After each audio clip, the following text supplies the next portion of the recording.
As the death toll and amount of destruction rises in Los Angeles due to wildfires, it seems some are trying to cash in on an opportunity, be it political or otherwise. Here once again to discuss this is our U.S. correspondent, Lisa Daftari of the Foreign Desk, and she's joining me from Los Angeles.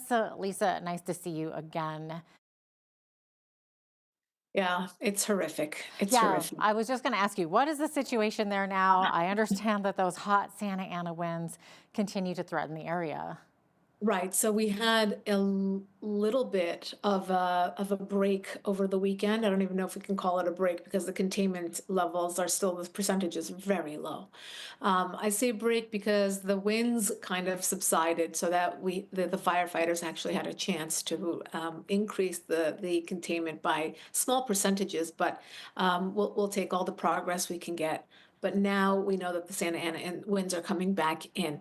This it really poses a challenge for the firefighters, and then it spreads very quickly, and then we're going to see new fires. Um, Jeanette, I'm sure everyone around the world has heard about the arsonists who are involved here, the faculty that's involved here, and we can talk about that going forward. But I do want to take a moment at the beginning of our segment to talk about how horrific this has been on the people of Los Angeles, regardless of how involved they have been in the actual fires. So we all know somebody or many people. I think I can count on both hands and maybe toes at this point of people I personally know who have lost their homes. And we're talking about everything. Everything they own, they've lost. Um, People who are worried about their elderly parents, grandparents, trying to get them out, getting relocated, and then others. We have a family friend who sent his wife and kids out, into the desert to get a hotel there and get them out of harm's way. They're in an evacuation zone. They actually could go back to their homes because their evacuation was downgraded to a warning and not a full evacuation. But he told my husband he won't leave his house because he's afraid of looters and robbers. There's so many different angles to this. The worry about water being in hydrants, the worry about whether or not the fire department will show up. There is so much to this, so many things that people who pay taxes, probably in the highest brackets of, in the entire country, shouldn't have to worry about and had to worry about. So on a human level, this has affected everyone. The kids were out of school all week last week, many schools going back to school today, but then hosting events for parents as to how to address this with their young children. I have a very young son who's listening with both eyes, ears, everything he has, every time the news is on, every time there's a conversation between my husband and I about the fires. Horrific. And you think about these children were the same children, the ones who are, 5, 6, 7, 8, who remember COVID and the pandemic and the shutdown. They had to learn through Zoom. And now again, these are, such important core memories of their childhood that are so difficult to explain to a child, why this has happened, why they lost everything that they have. The death toll rising, it's 24 at this point, I believe, and I know that that will go higher. I think there's many people who, or perhaps that count won't be an exact count until we know more. I do believe it will be higher than that. So it's just been Oh, horrific. absolutely. You mentioned your young son. How are you and your family faring with all of this? Have you been evacuated? Thank you. We actually got two warnings. There was actually mistake warnings that actually went out to the entire Los Angeles County a couple days ago, and then they told us, just be prepared, but you're not going to be evacuated yet. My family and I live on the border of two major fires that happened, and we absolutely were afraid that it would make its way. It's burning at such a rapid rate, and with the winds coming in and again coming in, so we're not in the clear just yet. You can absolutely smell the smoke. There's ashes everywhere. We don't have snow here where I live in Los Angeles, but it does look It- like a snow morning when we went out this morning, and everything was covered in ashes. Children are told to wear masks because this is not a natural, fire, like a forest fire where, this is much more dangerous and it has contaminants in the air, and the fact that it's being spread everywhere. We don't want these children to have, and many people saying, God forbid, there will be much more cancer in 10 years among the Los Angeles population because of this air quality. They're telling us not to use the water, not for drinking, not for cooking. So around the clock, we're filtering the water in a Brita system and then boiling it as well, and then putting it aside so that we're not even washing our fruit or cooking with water that is known to be contaminated at this point. Oh, that is so unfortunate on top of everything else that's going on. And Lisa, you sort of allude to this earlier, but my understanding, of course, looting becoming a huge problem there in LA. And there was a burglary suspect who was disguised as a firefighter, from my understanding. So this is just crazy to hear, but I'm sure at this point, nothing surprises you anymore. I just tweeted out, fires happen, but all of this extra pain that Angelenos are enduring is because of the politics and the political leaders here who have failed the people. And we can get into other parts of the fire response, whether the fire and police department have been defunded, and then the hydrants not having enough water, and the reservoirs not being filled. They were absolutely empty and dry. Knowing that there is a fire risk in this area, knowing that the winds are coming through, knowing that the brush has not been attended to, knowing all of that. On top of that, the people who are looking, the vultures, the disgusting, evil individuals who are looking to benefit off of all of this.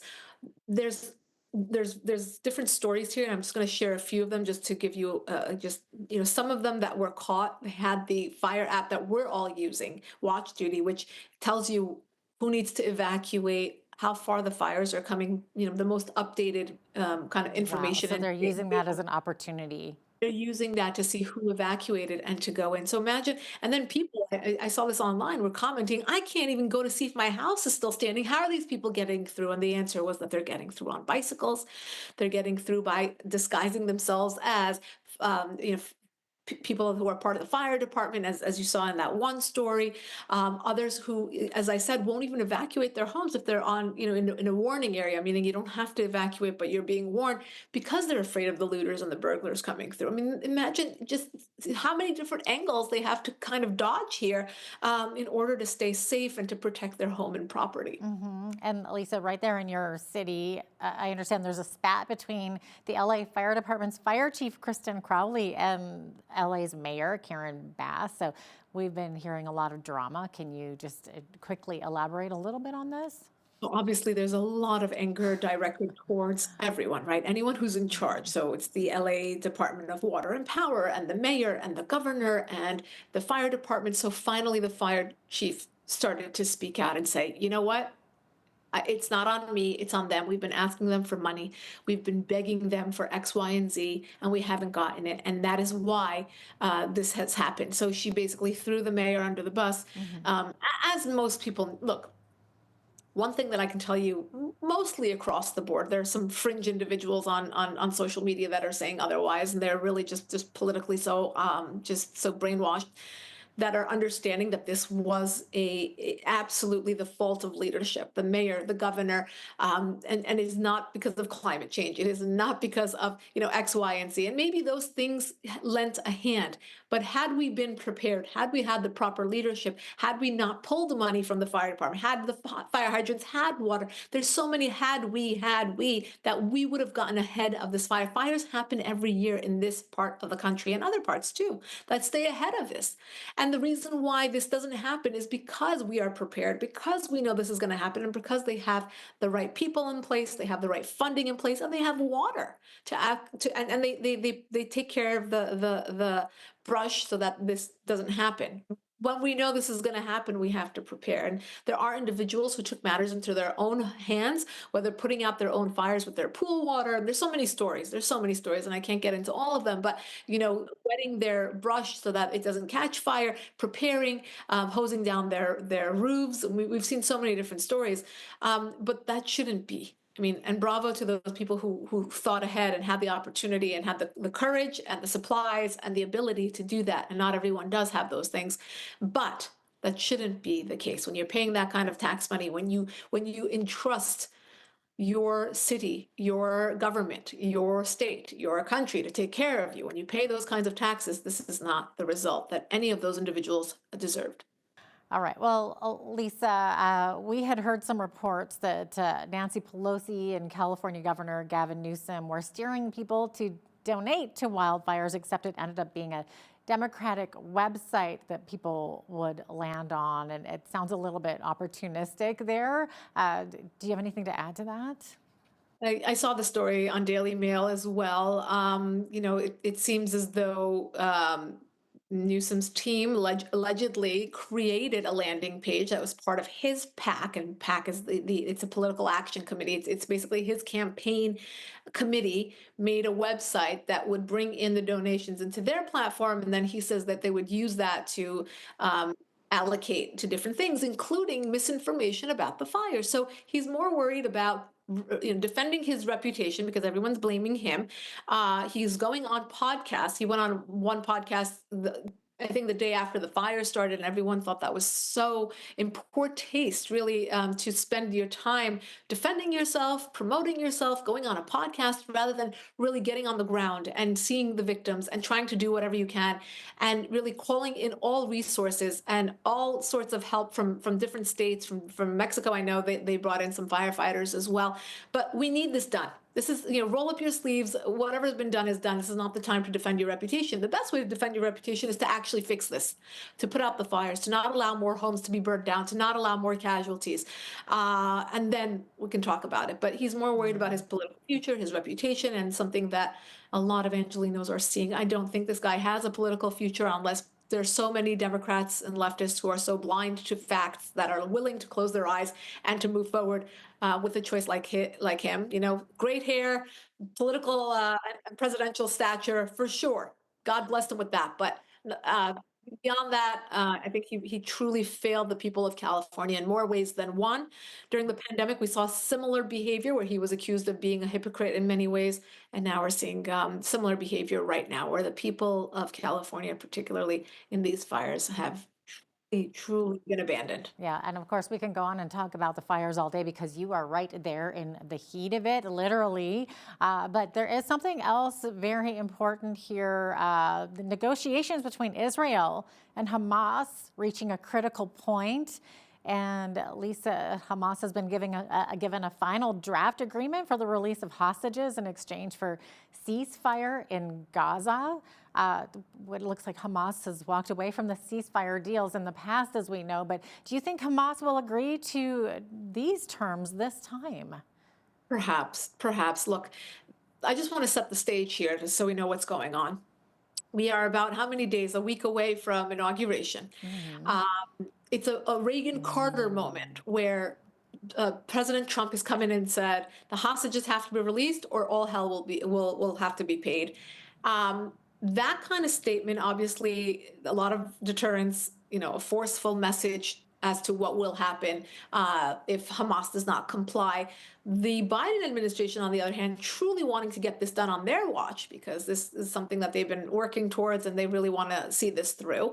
Hamas is playing out the clock, and so is Hezbollah. So they're playing this war of attrition and saying, you know what, the more we drag this out, Israel will have to be fighting so many different fronts that they will become tired enough to give us more of our terrorists that are in Israeli prisons. And, the international community will have to play along.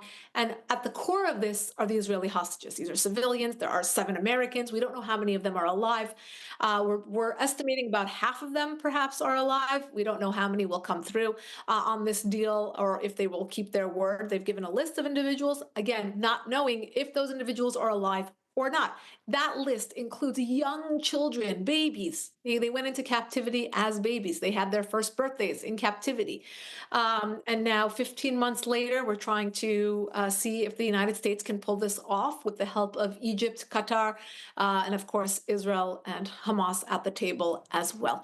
This is imminent. This might happen at any hour. But like you said, Jeanette, you made a very good point. We've seen this scene before, right? This narrative has played out before. We're on the 1 yard line, and we may not get a deal.